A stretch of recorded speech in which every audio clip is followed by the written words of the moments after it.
A América Latina avança como potência global em biocombustíveis e combustível sustentável de aviação.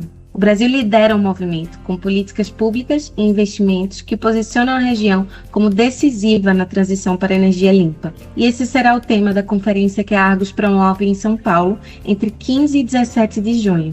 Eu sou Maria Lígia Barros, responsável por precificação de etanol na Argos, e nesse episódio da série Falando de Mercado, eu converso sobre transição energética com meus colegas Natália D'Alecó, responsável pela precificação do biodiesel, e Lucas Boacnin, gerente de desenvolvimento de negócios. E bom, a América Latina tem uma vocação para os biocombustíveis. E bioenergia é um assunto que está muito em pauta diante dos eventos que o mundo está enfrentando. Não é, Lucas? É isso mesmo, Lígia. A conferência deste ano vem um momento muito interessante para o setor de biocombustíveis, com uma aceleração clara na demanda global, puxada principalmente por mudanças regulatórias.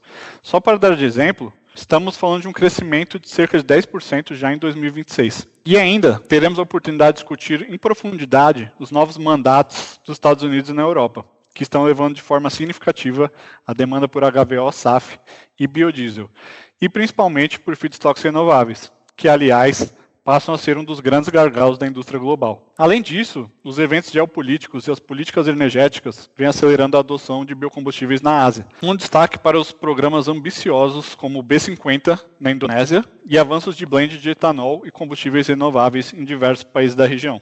No Brasil, o debate também vai ganhar relevância.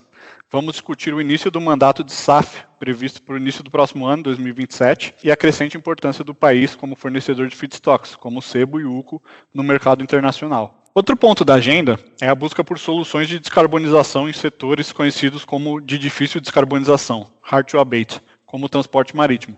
Aqui, biocombustíveis como o etanol e o biodiesel passam a ocupar um papel cada vez mais estratégico. Ou seja, é um momento de transformação estrutural e a conferência será uma excelente oportunidade para entender onde estão as oportunidades e riscos nesse novo cenário. Pois é, Lucas. E quando a gente olha para o mercado interno do Brasil, também a gente vive um momento de muita transformação, né? O Brasil ele é um dos líderes globais da produção de etanol. Em 2026, ele deve ter uma produção de 39,8 milhões de metros cúbicos de etanol, segundo as projeções da EPE, a empresa de pesquisa energética. Mas a expectativa é de um aumento para 50 milhões de metros cúbicos em 2035, né? É um aumento que é puxado, sobretudo, pela expansão da produção a partir do milho. É uma rota que foi inaugurada no Brasil há menos de 10 anos e que tem ganhado em escala muito importante, a ponto de redesenhar as estruturas do mercado brasileiro. O desafio do setor agora é fomentar o crescimento da demanda na mesma intensidade. Então, para isso, a gente tem a discussão dos mandatos de mescla no mercado interno, né? O Brasil está discutindo o avanço para o E32, a mistura de 32% de etanol anidro na gasolina, né? Dos atuais 30% que a gente tem em vigor. Além disso, as exportações para o mercado externo e a produção de combustíveis de aviação e marítimo também devem se tornar fontes importantes de demanda para o etanol brasileiro. E o biodiesel também passa por momentos de transformação, não é, Natália? Sim, Lígia, o mercado brasileiro de biodiesel também está passando por uma transformação importante e é exatamente isso que vamos discutir em um dos painéis da Conferência de Biocombustíveis da Argos. Nos últimos anos, a demanda doméstica tem crescido de forma consistente.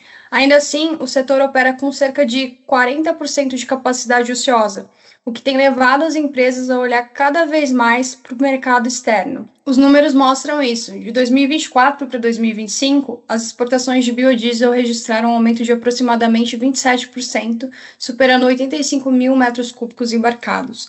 Já na comparação entre janeiro e abril de 2025 e o mesmo período em 2026, o crescimento foi ainda mais intenso, em torno de 55%, com volumes que ultrapassaram 43 mil metros cúbicos exportados. Mas o que está por trás dessa expansão internacional e como o Brasil tem conseguido atender às exigências de mercados como o europeu, que demandam biocombustíveis produzidos a partir de matérias-primas residuais. Outro tema central é a dependência do complexo soja. À medida que a cadeia se verticaliza, surge um desafio estratégico, diversificar. Vale mais investir em novas oleaginosas, com maior rendimento em óleo, ou em produtos de maior valor agregado dentro da própria soja? Olhando para frente, o cenário se torna ainda mais desafiador.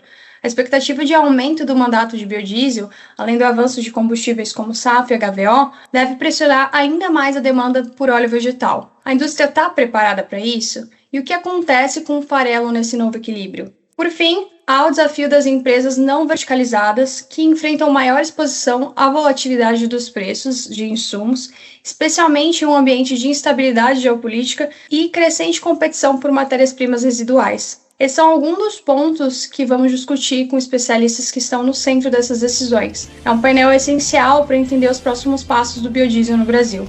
Obrigada, Natália. Obrigada, Lucas. Eu vejo vocês na conferência e obrigada também aos ouvintes. Para mais informações sobre a conferência da Argos sobre biocombustíveis e combustível sustentável de aviação, entre no site da argosmedia.com. Até mais!